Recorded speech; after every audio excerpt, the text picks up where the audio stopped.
હવે વિદ્યાર્થી મિત્રો આપણે પ્રકરણ 6 સજીવનો પાયાનો એકમ કોષ એટલે કે સજીવોનો જે પાયાનો એકમ છે એના અંગે આપણે અભ્યાસ કરવાનો છે। જે રીતે કોઈ મકાન હોય તો મકાનની અંદર ઈંટ એ એનો પાયાનો એકમ કહેવાય। પાકું મકાન ઈંટ વગર શક્ય નથી। એ જ પ્રમાણે સજીવનું જે બંધારણ છે એ સજીવના બંધારણની અંદર પાયાનો જે એકમ છે એ કોષ છે। એ કોષ અંગે આપણે અહીંયા શીખવાનું છે। તો એના અગત્યના મુદ્દા જોઈએ। સૌપ્રથમ સજીવો શાના બનેલા છે એ આપણે સમજીશું। કોષની રચના કેવી હોય છે, કોષની અંદર કઈ અંગિકાઓ હોય છે વગેરે, એટલે કોષીય બંધારણ કેવા પ્રકારનું એનું બંધારણ હોય છે અને એ કોષની અંદર કઈ કઈ અંગિકાઓ આવેલી હોય છે એનો અભ્યાસ આપણે આ પ્રકરણમાં કરવાનો છે। તો સૌથી પહેલા આપણે જોઈએ કે સજીવો શાના બનેલા છે। કોષ શબ્દ જે છે એ લેટિન શબ્દ સેલ્યુલા એમાંથી આવેલો છે। સેલ્યુલાનો અર્થ થાય છે રૂમ। રોબર્ટ હુક નામનો જે વૈજ્ઞાનિક હતો એણે પોતે બનાવેલા માઇક્રોસ્કોપ વડે રબર જેવા પદાર્થની અંદર આ કોષ જોયા અને મધપૂડાના ખાના જેવી એ રચનાને એણે કોષ એવી રીતે નામ આપ્યું। એટલે સૌથી પહેલા રોબર્ટ હુક નામનો વૈજ્ઞાનિક જે થઈ ગયો એણે માઇક્રોસ્કોપ પોતે જ બનાવેલો માઇક્રોસ્કોપ એના અંદર રબરના બૂચ પાતળો બૂચ લઈને એના છેદનું નિરીક્ષણ કર્યું તો એમાં એને મધપૂડા જે હોય છે મધપૂડાની અંદર જે ખાના હોય આવા પ્રકારના ખાના હોય છે મધપૂડામાં, તો આવી એને ખાના જેવી રચના એમાં જોવા મળી અને આ રચનાને એણે કોષ નામ આપ્યું। આ ઘટના આમ તો બહુ નાની હતી પણ આગળ જતા આ કોષ જે છે એ ખૂબ જ અગત્યનો પુરવાર થયો। માઇક્રોસ્કોપની શોધથી એવું પણ જાણી શકાયું કે એક જ કોષ સમગ્ર સજીવનું નિર્માણ કરી શકે છે અને કેટલાક સજીવો એક કરતા વધુ કોષોના પણ બનેલા હોય છે। જેમ કે અમીબા, પેરામિશિયમ વગેરેની વાત કરીએ તો એ એમના સમગ્ર શરીરની જે રચના છે એ માત્ર એક કોષ વડે જ થતી હોય છે। આખી શરીરની રચનામાં માત્ર એક જ કોષ હોય છે। એવા સજીવોને એક કોષીય સજીવો કહેવામાં આવે છે। જ્યારે આપણે જે છે માનવ, તો માનવ એ જટિલ શરીર રચના ધરાવતું પ્રાણી છે અને એની અંદર ઘણા બધા કોષો આવેલા હોય છે જુદા જુદા કાર્યો કરવા માટે। એટલે આપણે જે છે એ બહુકોષીય સજીવોમાં આપણો સમાવેશ થાય।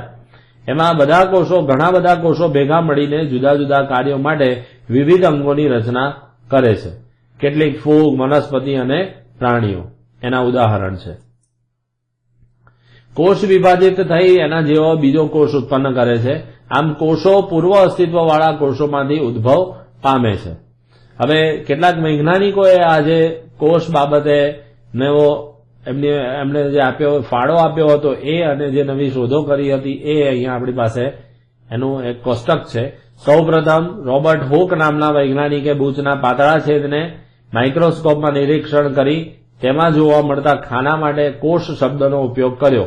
તો સૌપ્રથમ કોષ શબ્દનો ઉપયોગ કરનાર વૈજ્ઞાનિક હતા રોબર્ટ હુક। ત્યારબાદ લ્યુવન હોક એણે સાદા માઇક્રોસ્કોપનો ઉપયોગ કરીને કોષ કેન્દ્રનું નિરીક્ષણ કર્યું। એ કોષ કેન્દ્ર શું હોય છે એ આપણે આગળ સમજીશું।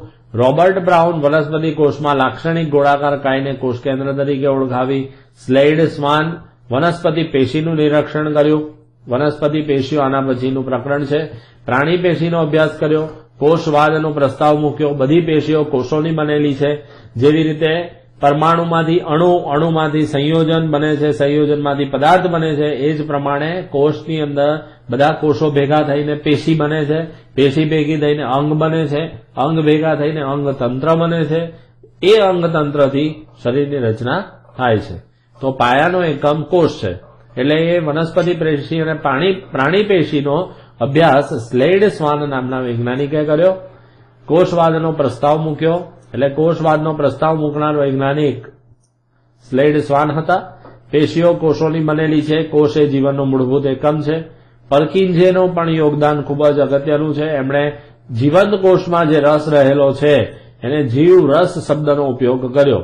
વોટસન અને ક્રિકનું મોડેલ, જેના માટે એમને નોબેલ પુરસ્કાર મળેલો, એમણે ડીએનએના અણુના બેવડા કુંતલાકાર મોડેલનો પ્રસ્તાવ મૂક્યો। ડીએનએનું બેવડું કુંતલાકાર હું અહીંયા બાજુમાં દર્શાવું છું। એના વિશે તમે આગળના ધોરણોમાં અભ્યાસ કરશો તો આ રચના જે છે એ બેવડી અને કુંતલાકાર, બેવડા કુંતલાકાર મોડલ જેને ડીએનએ કહેવામાં આવે છે એ રચના આ પ્રમાણેની હતી, જે વોટસન અને ક્રિકે રજૂ કર્યું, જેના માટે એમને નોબેલ પારિતોષિક આપવામાં આવ્યું. હવે સજીવોમાં વિવિધ પ્રકારના કોષ હોય છે. માનવ શરીરમાંના કેટલાક કોષોના ચિત્રો અહીં દર્શાવ્યા છે. અંડકોષ, અરેખિત સ્નાયુ, ચેતાકોષ જે આપણા ચેતાતંત્રમાં વિચાર અને આપણા સંવેદનાઓના વહન માટે ઉપયોગી છે. શુક્રકોષ, રુધિરકોષ અને અસ્થિ, આપણા અસ્થિઓની અંદર પણ કોષ રહેલા હોય છે જે અસ્થિનું નિર્માણ કરે છે, એ અસ્થિકોષ બતાવેલ છે. સજીવોના કદ, આકાર વગેરે તેના વિશિષ્ટ કાર્ય સાથે સંબંધિત હોય છે. એટલે એમના જે કાર્ય હોય એના પ્રમાણે એમનો આકાર હોય, અનુકૂલન હોય, એ પ્રમાણે એમના શરીરના કદ અને આકાર હોય છે. અમીબા જેવા સજીવનો આકાર સતત બદલાતો રહે છે, એનો કોઈ આકાર નિશ્ચિત હોતો નથી. કેટલાક કિસ્સામાં કોષનો આકાર નિશ્ચિત હોય છે, જેમ કે ચેતાકોષ. માનવ શરીરમાં જોવા મળતો સૌથી મોટો કોષ કયો છે?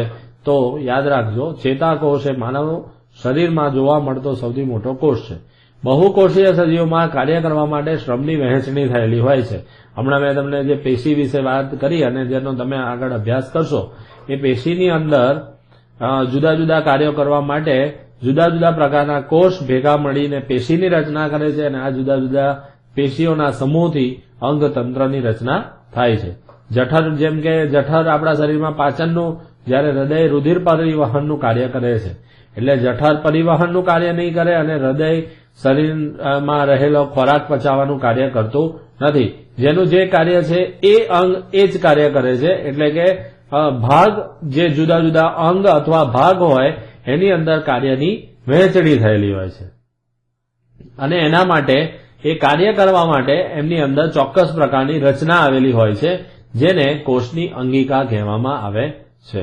તો દરેક પ્રકારના કોષની અંદર જે અંગિકા આવેલી હોય એ પ્રમાણે એ કોષ એનું કાર્ય કરશે, અને એ કાર્ય પ્રમાણે એ કોષ ચોક્કસ અંગની અંદર આવેલો હોય અને એ અંગતંત્રની, પેશીની વગેરેની રચના કરતો હોય છે.